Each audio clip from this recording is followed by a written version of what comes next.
And hello everyone, this is Lincoln, the channel for Higher Self, and today I'm going to co-host a video with Lisa Love of Soul Nature. So in this video we'll be having a higher consciousness conversation. We've decided to create a few of these videos and focus each one on a different topic that we feel is relevant to human experience. The first video that we're going to talk about is going to be on true healing and transformation. So Lisa and I have been in the spiritual community for a number of years, for a number of decades actually. And we've seen a lot, we've experienced a lot, and being teachers or coaches, we've supported people, many people, in a lot of different ways. So in this video we're going to bring to you some of the knowledge that we've learned throughout our decades of experience, so that we can pass it forward to you and hopefully give you something that can help you on your own soul's path. So Lisa, I'll begin by asking you, what you've noticed to be the most significant thing a person can find in order to heal themselves? I would say themselves, their ability to connect within themselves with their own intuition and their own guidance system versus being led by external sources. There's a lot happening in the world right now with self-help teachings and proclaimed gurus, and I feel like that still keeps a person searching outside of themselves in ways that aren't always going to be aligned with what is going to serve them best. Only they really know that. Yeah, I think that's great. But I know a lot of people who come to me for help, they have difficulty finding themselves, connecting to their own inner guidance, finding their own inner voice. So have you learned anything that you can pass on to help people to begin that process of connecting into themselves? Yes, it's true. A lot of my clients, it's similar, and I think that that's a part of the culture that we live in. We've been trained as children to look outside of ourselves. It starts with our parents, listening to what our parents tell us. And, we do need help of how do we connect inside of ourselves. And I really feel the first step is to just be with yourself. Sit quietly with yourself and start that process of self-analyzation of, where, if your mind is chattering or you're hearing thoughts, where is that coming from? Where is the location of the energy? Is it coming from the mind? Is it coming from the heart? Where is this arising from?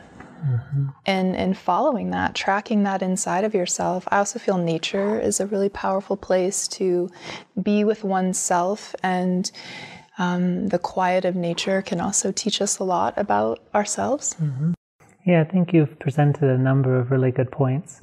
I know in the work that I do, I teach people how to find the location of the different sensations that they feel, of their emotions, and also of their thoughts. I think it's really important to understand the difference between the different parts of the body and the different parts of the chakra system and the different parts of the psyche that do communicate with us. As some of you may know, because you're watching this video, I channel the higher self-consciousness, and this is essentially a higher part of our own being, a higher part of our mind, a higher part of our energy system, and it essentially exists beyond this physical container. But within this physical container, there's all kinds of voices. And I know with the experience of healing, sometimes those voices come from a traumatic experience in the past. And usually that is the wounding that we're trying to heal. I see it as essentially a part of our psyche or mind or energy system that has been frozen in time because that experience was not allowed to continue. Maybe during the initial traumatic experience, it was too challenging and a part of the psyche disassociated or disconnected.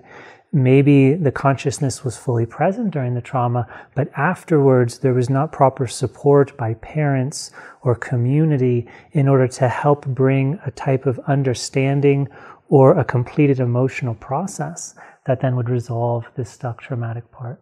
Absolutely. I've experienced trauma, and that was my process and journey of healing. And what's coming up for me right now as I'm listening to you, Lincoln, is all parts of myself are invited to the table.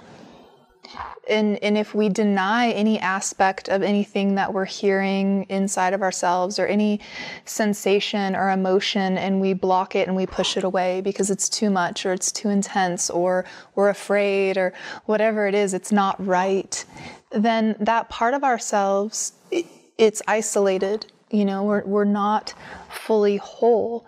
And to be able to just sit with ourselves, and that's the meditative process, is to be able to sit with ourselves and allow whatever is arising to just be there, without the judgment, without the shame, without the should and shouldn't. And that was a lot of my own process of healing through my trauma, was when I was in the place of it's wrong, it's bad, it shouldn't be there, I need to fix it. It continued. And as soon as I started to be in the place of, yes, here you are. I'm going to sit with you. I'm going to listen to you. I'm going to tend to you like I would a child and give you love, right? Be in that space of love, be in that space of compassion, be in that space of non-judgment. That's really when the true healing happened. It's not a denial of any aspect of ourselves. It's a total embrace, a total welcoming. Yeah. And in that state of welcoming, our consciousness actually becomes the healer to our own psyche.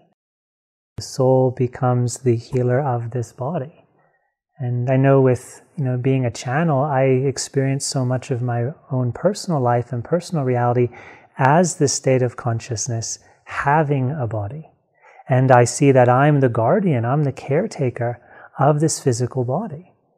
I often say that this is a temple that has been given to me. God has given me this sacred vehicle, and it's my responsibility. And there have been experiences when I was younger, or even just throughout my life, that may make impressions on this body. Impressions in my mind, conditioning how I think. Impressions on my emotions, conditioning how I feel. And it's then my opportunity, and honestly my responsibility, to look at those conditions and ask myself, what do I want to use as part of my creative journey? Are there parts of my past that I want to be free from? Because I see that they're limiting me. Are there parts of my life that I want to amplify, I want to increase, I want to put more creative energy into, such as different ways of thinking, or maybe someone in our life inspired us, and I want to take their example because it's in my memory. And I remember how it maybe feels to be around them, or how they thought about experiences in their life. Maybe I can take those frequencies of energy that are in my mind and in my emotional system and focus on those, and go into those spaces within myself, amplifying their energy and allowing to be a bigger expression of myself. So I really experience this psyche as being a dynamic vehicle. And like any vehicle, there's pieces and parts that we can work with and we can transform and we can use. I personally think that the process of transformation and healing really begins by knowing myself as a free consciousness, and realizing my life is a gift that appears inside of me, inside of my awareness. And I'm able then to work with things in a way that I don't feel limited or identified. I can realize I'm a free will creative consciousness, and the mind's appearing, and the body's appearing, and the world's appearing, and they're all inviting me to create with them. And so for me, in the teachings that I put forth and what I've learned in my own life, at least at this present point, is really this position of trying to begin as the consciousness, which is what we discover in meditation. And then from that place of freedom, work with these parts that may be wounded or injured or may need some support and upliftment. And I really love that piece, from the place of freedom. To really breathe that into ourselves, and to really take that as truth, from this place of freedom, that truly we are free internally, inside of our consciousness. And these other things that arise are conditioning, or they're the trauma, or they're, what we're experiencing in society that, possibly one doesn't have the strength to differentiate from. But just staying in that place of, from this place of freedom, and from this place of freedom, what is arising? What is arising? And that's something that I've really spent some time with inside of myself is, where is this arising from? There's a thought process, or, is it my intuition? Is it my past conditioning? Is it fear-based? And really not taking everything as truth or as face value, but going deeper into where, and that's why I like to track these things. And really the best way to track is to sit in silence, is to sit in stillness, is to not be constantly searching for the next quick fix, because really everything is within you. It's all sourced from within. Yeah, and I think that this is a really important part that's missing in modern day spiritual teachings. They don't teach you how to know yourself. Now, when I say that, most people think about Ramana Maharshi and who am I and knowing yourself as the state of consciousness, and that's true, and that's an amazing, remarkable teaching, but there's more to life than just the formless awareness. There's the forms, and the formless awareness would not exist without the forms. They arose in the universe together. A lot of teachers aren't helping people to understand what's happening inside of themselves. Right? The teacher will tell you what to do with it, but they may not tell you why or where to find it or how it's working. I know from my own experience, when I put my awareness in different parts of my energy system, which are really just different parts of my physical body, that my personality is different in those different places. So the personality qualities, like how it feels and how it thinks and how it perceives a situation, will be unique in the root chakra, which is different than the second chakra and different than the third chakra. Absolutely. And I'm feeling so much excitement as you're talking about this, because I do a lot of work with women. And for women, we have different centers of consciousness that are our places of power, our places of true ground and center as a woman, and it's the womb and the heart. Whereas for a man, his place of power is really coming more from the mind, the intelligence, the intellect, his ability to perceive clearly and discern. And, as I, through my own journey and as working with other women, when I'm tuning into my heart and really feeling what's there and what's present, and maybe I have a question about my life or really looking to heal something inside of myself, the consciousness that arises from my heart, the wisdom of my heart, feels very different than the wisdom of my womb. And even as now, so now I'm going to tune into my womb. And it's so deep and ancient. It's like a wise grandma. And men have this womb space as well. But then if I rise back up to my heart, it's light, it's gentle, it's free, it's soft. So even within that, the choice is ours, the freedom is ours of where are we sourcing our information from inside of ourselves. And there's many different places. We can source from the spiritual heart. If you're a woman, you can come from the womb. You can go into the third eye consciousness, the intuition, the empty presence. And so working with ourselves and spending time with ourselves, and it's almost like play and experimentation. It doesn't have to be serious, but just being present with yourself and trying these different places, these different centers of consciousness, and what arises and what does it feel. And one thing that I want to speak to is, I know as I've worked with myself, I've been meditating since I was 12 years old and guiding other clients through meditation practices. It can be hard at first to just come into that radiance of the heart, the openness of the heart. Sometimes we come into the heart and there's an emotional grief, there's pain. And it's important to speak to that if you tune into your heart and you feel that's okay. That's part of that layer that we need to sit with, that we need to be present to, like we spoke to earlier. And the more present you are with that pain, the less the pain will be there, the less it subsides. The reason why the pain is there is because we're not fully feeling it. We're blocking it with food, with TV, with addictions, with shopping, with being in the world. And instead of just really sitting with that, and then it melts, it really melts open. And then you get to that yummy, juicy heart love space. Mm-hmm. Yeah, I think you brought up a very good piece, because when we do become more aware of our own psyche, we're going to find areas of pain. We may not like a part of our own mind. We might not like the voice we hear in our heads or the emotional energy we feel in our bodies. And the first reaction that people have learned is reject it, fight it, resist it, deny it, pretend it's not there. Yeah. Or project it onto other people. And I think it's really important to claim responsibility for any sensations we have in our body, because our mind is in our body and our mind is creating those emotions. Our mind is creating those thoughts. And it doesn't serve us as spiritual beings growing on the spiritual path to put our responsibility out of ourselves and place blame on others. Because then we stop growing, because we don't want to look at something. And we don't want to acknowledge that this is happening within me. We want to believe, no, it's happening out there. It's you doing it. It's your fault. Yeah. Right?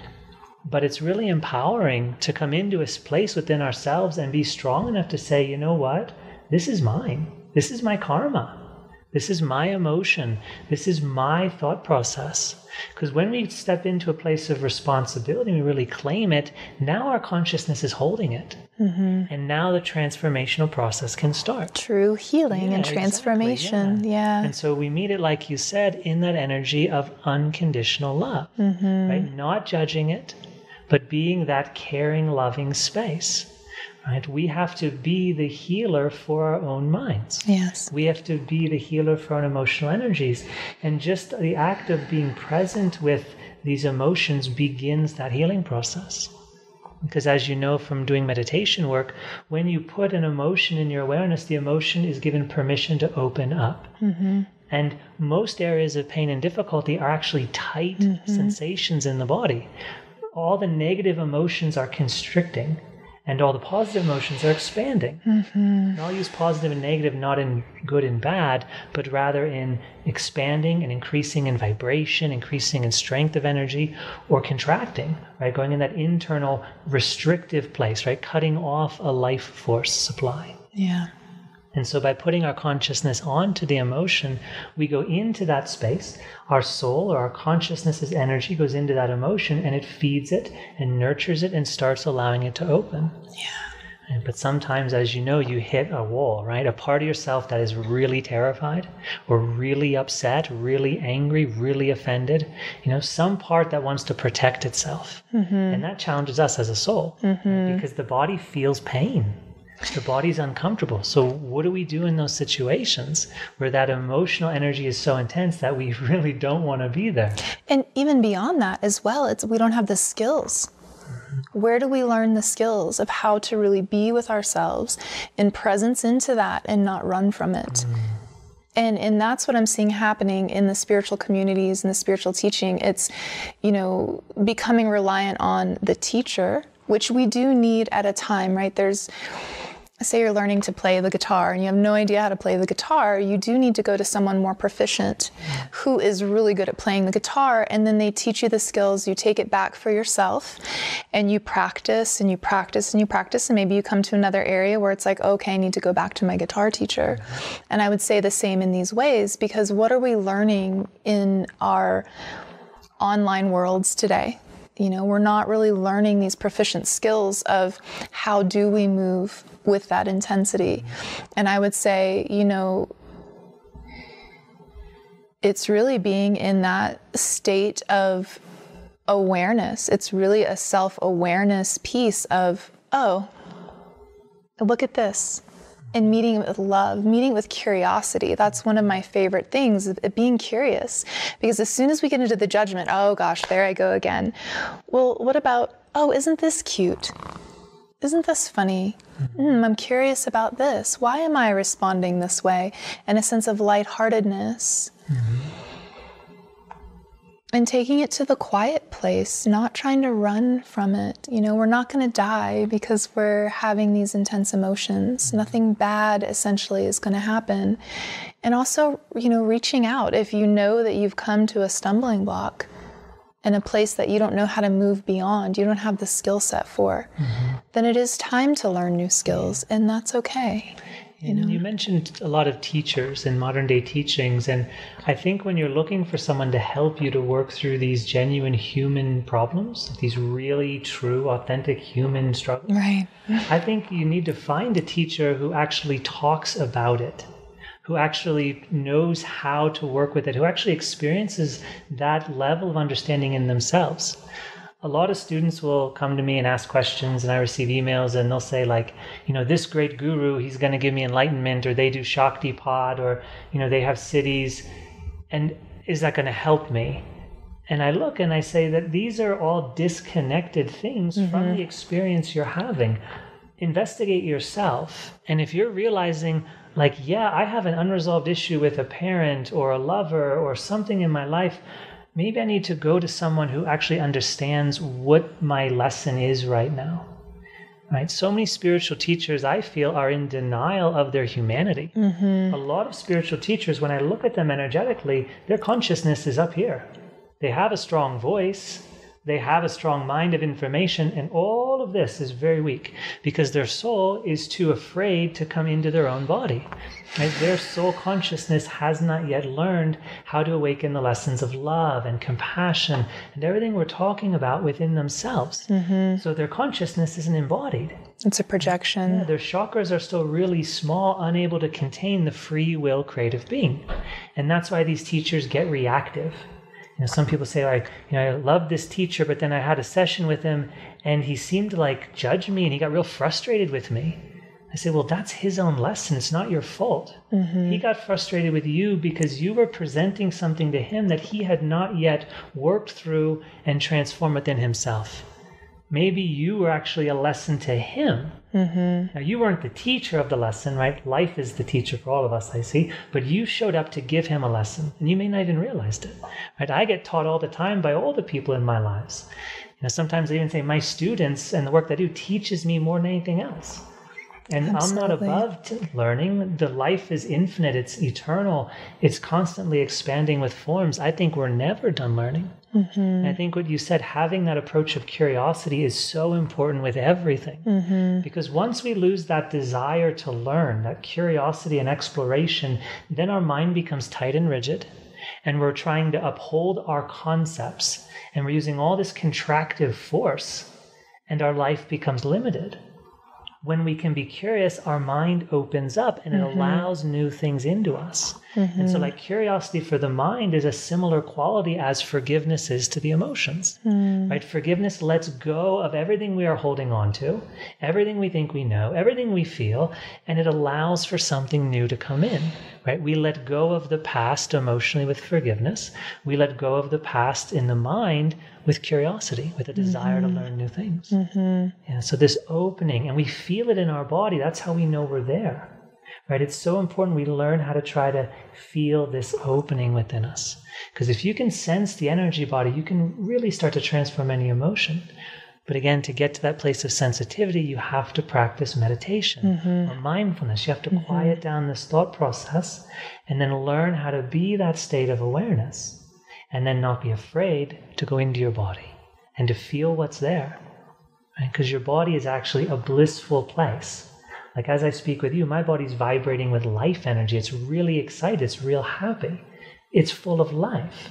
But I wouldn't be able to feel that if I kept my consciousness up here. And I wouldn't be able to feel all of that if I had closed down areas that I hadn't yet worked through. Right, because the life force energy can't flow freely through the body. And so many people, especially in my work, because I am a channel, they want to go out. And I'm like, no, you have to go in. Your soul is here to embrace the human experience. And the unique thing is everything we've learned is in our brain. It comes from this human reality. And somewhere along the line, we picked up a concept that we should not be in the body and not be in the mind. And I look and I laugh because I say, wait a minute, but you are having a body. You are having a mind. And your soul is here to experience those. So I think the teachings of enlightenment out or trying to get out are actually a disservice to most people, Absolutely. nearly every person, because we still have not understood what our body has for us. And that's really the reason why we're here. Exactly. I say that all the time. A lot of spiritual practices are about transcending the body, leaving the body, going out of the body. And a lot of the work that I do is with women, and they are ashamed of their body, or they feel like their body's not good enough, or whatever it is. So they're really disassociated from the body, and then they're missing the gift of the beauty of their body and all that it has for them. Because really, like I said, our place of power is in the womb space, which is very deep in the body. So when we're there, I mean, that's really that magnetic, attractive quality. And when we're truly present in ourselves and we're fully embodied, that's where the real transformation happens. It's not by leaving ourselves. It's not through this whole thing of, everybody's talking about ascension. Ascension is great, and we want to ascend into our own consciousness and continue to grow. But it's not, I totally agree, it's not about leaving the body. It's about how fully present and embodied can I be with the totality of myself, because this is what God has given me. This is what I'm here to experience. Yeah. And one of the dangers with ascension teachings is the foundation is denial and avoidance. They have a physical life or a physical history they've been hurt from, they struggle with, and they don't want to be here. And in their imagination, they escape the physical reality, the dimension their soul's incarnating into. And they're actually just building a dreamlike world in their mind. Because there's too much pain in the body. And it's really like how effective and creative can you be in your life if you're not even fully in your body, because there's too much pain, so you want to leave it. And there's no judgment on that. There's no judgment, because it's a process, of coming into ourselves. It's difficult to come into ourselves. And that's why it's good to have escape is guides. Because it's challenging. And this is where it's important to be supported with someone who has compassion as well as wisdom, someone who can be there to support you during this process. Yeah, we're all in the same game together. We're all creators. We're all souls waking up to more of the creator that we are. And this is what's in our reality. These are the forms. And this is God. I don't see God as somewhere else to go. This is God. And I am a creator. And I'm waking up to that reality of what I am or who I am. And I bow to the God within you. I bow to the God within you. Yeah. And all of this is God. So if we can remember that, right, then we also stop resisting. Right? If everything is what you're trying to connect with, if samadhi is actually an experience of oneness with everything, right? So if you can enter into this state of oneness with life without judgment, without barriers, without these blocks we put into ourselves, right, then we can realize God everywhere, and that's God realization. Right? And hopefully our explanation can help you see just how human it is, how real it is just to be here as a human being. That's really what we're all here for. That's what we signed up for. And it's not to go somewhere else. It's not to imagine some other planet and say, I'm from this and I'm not a human. I say, well, why can't you be a human? And then let's look at the resistance. And it's going to be painful. You say, I can't be human because I don't like how it feels in my body. And I say, well, you know what? We should be working on that as a human race. We should be working on being human together and resolving what it means to be human and really transforming what's human about us all. And that it's okay. It's okay to be exactly where you are, who you are, how you are, and that you are loved and accepted right here and right now in this moment. And sometimes these emotions are very difficult to deal with. And we don't have the tools, we don't have the knowledge ourselves. And so this is when it is really important to reach out, because other people have walked this path and we're not alone. So often we feel alone in our own process because we do keep it all inside, or we don't have someone in our lives that we can bring out this information to and share these feelings with. So I feel it is very important to seek someone who has an accurate understanding and who really knows how to work with these pieces. Because there's many different methods, and you know this from your own path of self-exploration with trying to heal your past. Right? There's lots of methods, and some of them may not be very effective. right? Because in my experience, they're disconnected from actually going into the body and going into these places of emotional wounding, these different pieces of our personality that are expressing themselves. So maybe you can share with us some different techniques or methods or systems that you have found to be more beneficial that have supported you along your path. Yeah, I would definitely say what I was speaking to in the beginning of the video is spending time with yourself and allowing whatever is arising to be okay, which can be tricky because the judging mind wants to come in and I shouldn't be feeling this. But really the more present we can be with ourselves. And also for myself personally, working inside of my energy system as a woman, working to clear out the womb space, working with my own teachers and mentors who have helped me to access that space within inside myself and to clear out everything that's not mine. I think that that's a really important piece, and especially being women. We really take in our partners, we take in other people's energies very easily. So being able to clear out what's not yours and fill yourself back up with yourself and your own God essence, spending time in nature is another really great way as well. Now, why is nature so healing and beneficial? There's lots of studies on that. In Japan, they actually did a whole huge study and set people up to electrodes and things and had them measured before they were in nature and then after they were in nature, and just spending 15 minutes even sitting or walking gently in nature lowers the heart rate and increases oxygen in the body. And so just being in nature without doing anything else is very healing. And then on another level, nature to me personally is the purest place we can find God. Sometimes when we're interacting with other people, the personality comes up, or we can say something that triggers them and then we get triggered, and there can be this dynamic that goes on. Whereas when we're spending time with nature and really just breathing in the pure energies of nature, to me that's the purest essence of God. And it's life. It's alive. It's a lot different than a lot of other things that we can do to be with ourselves. Yeah. And being in nature is often a good way to move yourself towards deeper states of meditation. Right? If we look at meditation, essentially we're creating a very quiet external environment and a very quiet body. Right? We're staying in one position. And then we're allowing ourselves to go within. And if this is too difficult, if the mind's too busy, a great practice is go for a walk in nature. And during your walk, sit down and just be in nature, because it's very quiet, it's very peaceful. It's not as restrictive and as sterile as a meditation environment is, so it's easier to be with yourself. I totally agree. And then you're not fully alone. What I find in my work is that there's a lot of emotion that happens, especially if we've been wounded and have some trauma, and it's hard to be alone with that and to explore that by yourself.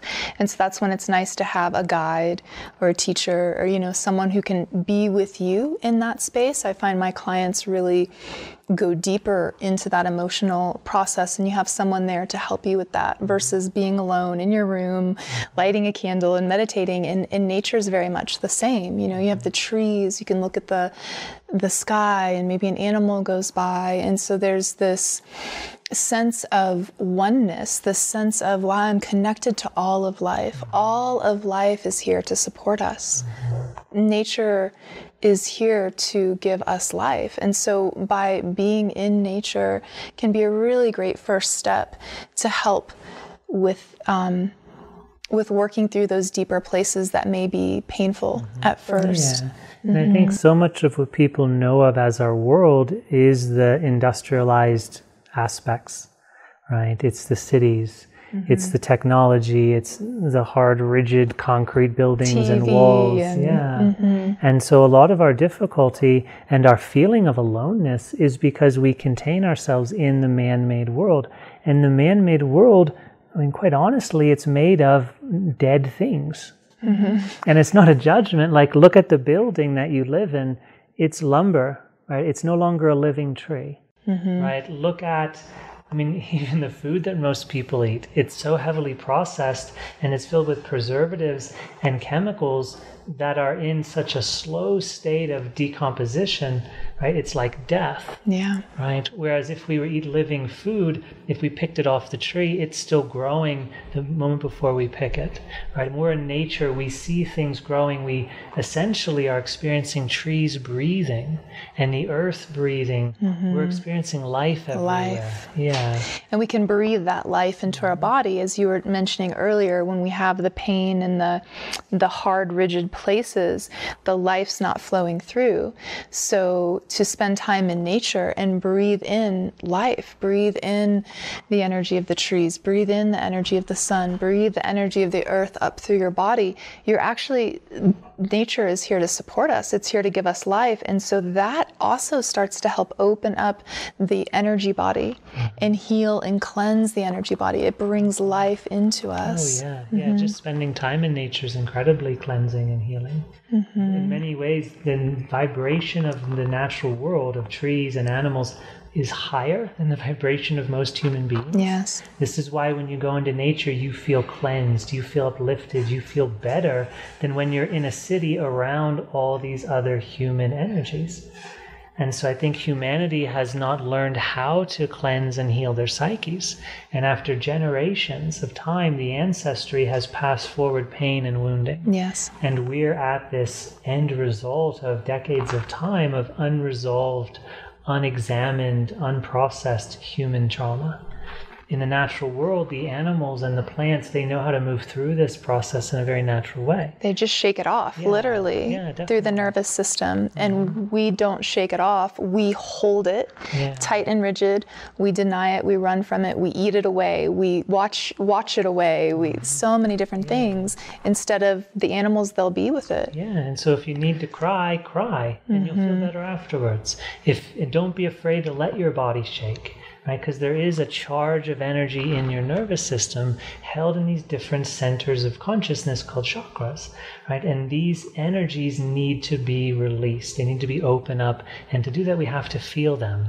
And we have to not be afraid to maybe be uncomfortable in our body. And some people won't let themselves cry because they think it looks foolish, right?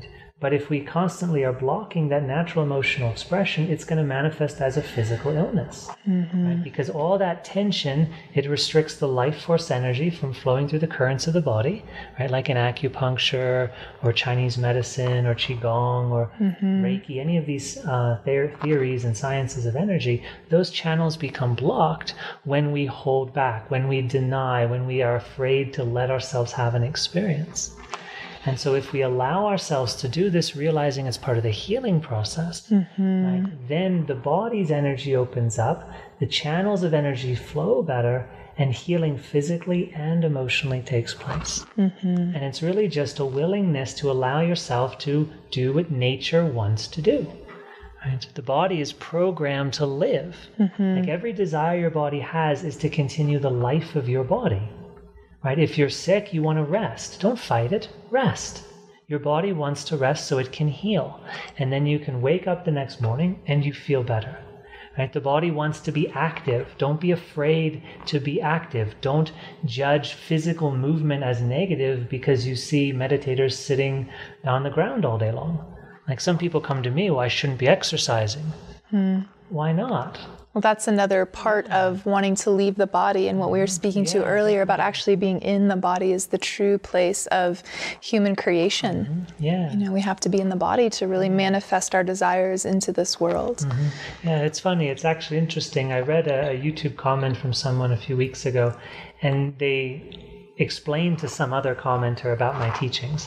And he said, oh, he's not really spiritual. He talks about food and exercise. And I thought it was funny. Yeah. It's like, we have a body. This is what the body needs. Exercise your mind. Learn. Exercise your body. Move it. Exercise your emotions. Let yourself feel. Yeah. Exercise is just movement.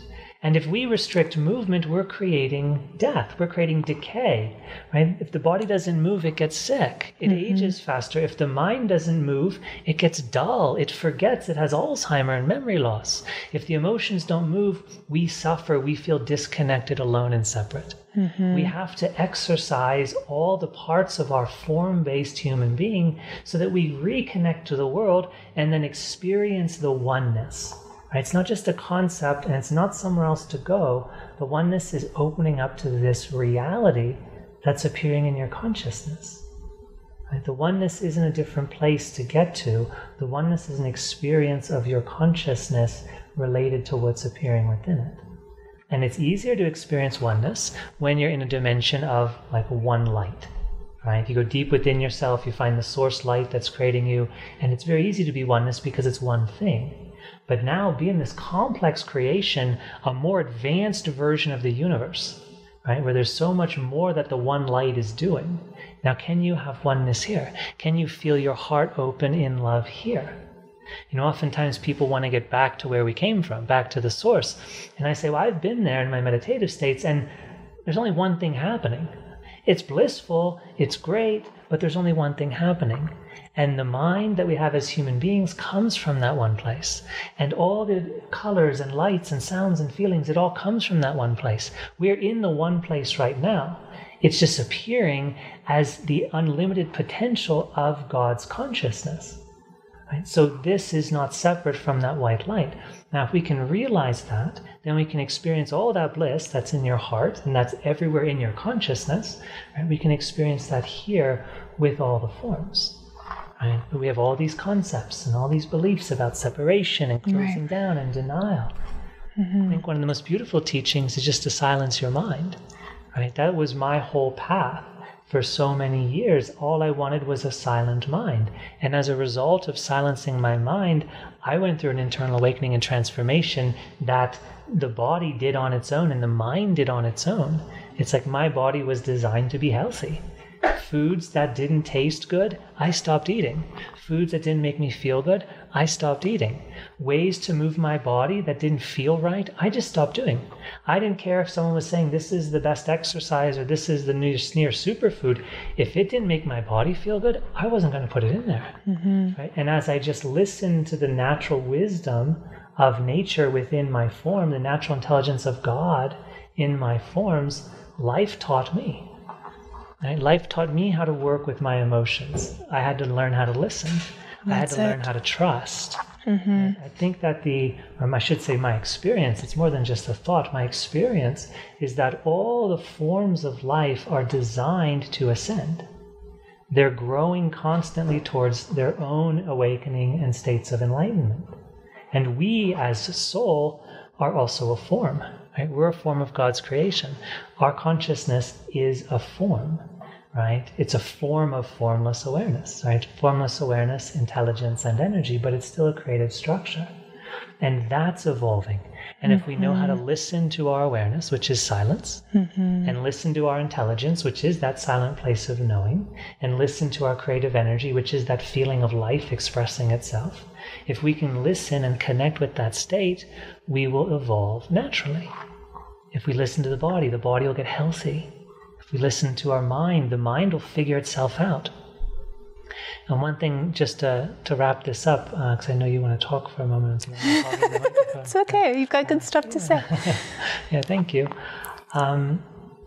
So with my own mind, so much of my own learning and the wisdom that comes through me in my videos and in my life has just come from me using my own mind. When I was young, I was, like I said, I was doing just silence meditation. And what I noticed is, as I'm being in that state of awareness, as much as I can every moment of my life, I'd have a thought. And if the thought was like a negative thought, a contraction thought, fear, anger, judgment, something like that, my mind immediately followed it with a thought that replaced it, that opened it back up, and that created higher wisdom and greater health in my mind. And I remember one day watching this happen and being like, oh my God, my mind is fixing itself. Right? I took my hands off the mind. I tried to stay as awareness and just create peace. And the wisdom of my mind started naturally awakening. I performed better at school without trying because I wasn't stressed. I didn't have to do anything. I just sat there and let the professor talk. I let it come into me without resistance. And then it was test taking time. I remembered it and it came back out of me. So I can hear all these people saying, well, that's great, Lincoln. Like you were able to silence your mind, but there are a lot of people who cannot do that, right? The mind is just going and going. And so to take it back to that place we began, that how do we get to that place? How do we get to that place of silencing the mind?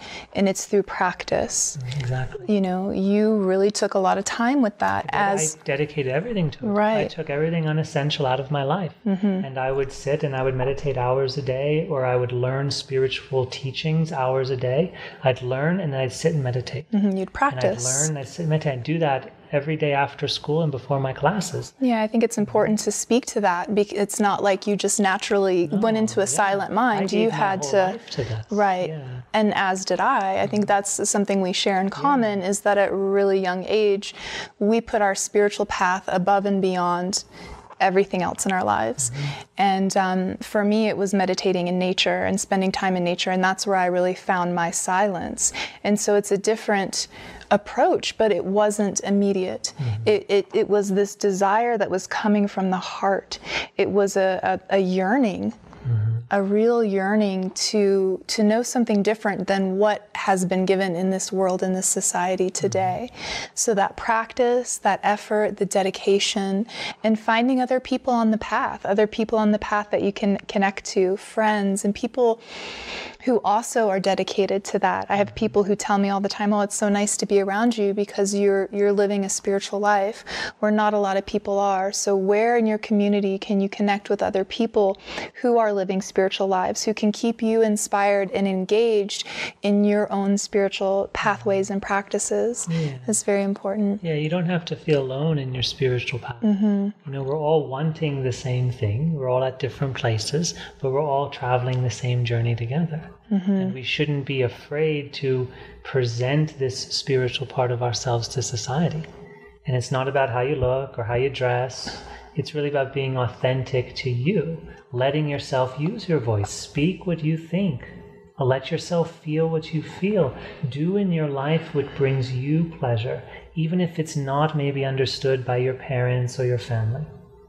Right? And of course, with that said, we should look at our desires and we should examine them to make sure they're coming from these places of higher intelligence within us. Yeah. Because sometimes what we want to do, we know we shouldn't be doing.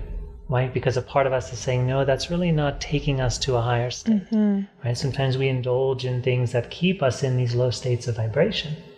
Right? We shouldn't judge ourselves for it, but we should be able to identify right? and say, what's causing me to feel more contracted, to feel more alone, to feel more separate, right? And what's helping me to expand and open and to connect more. Yeah, and that's that being with yourself, allowing yourself time every day to just sit with yourself. And it doesn't have to be a formal meditation practice, but here I am, I invite all of myself here. And what's here? What's authentically here inside of me? What's arising?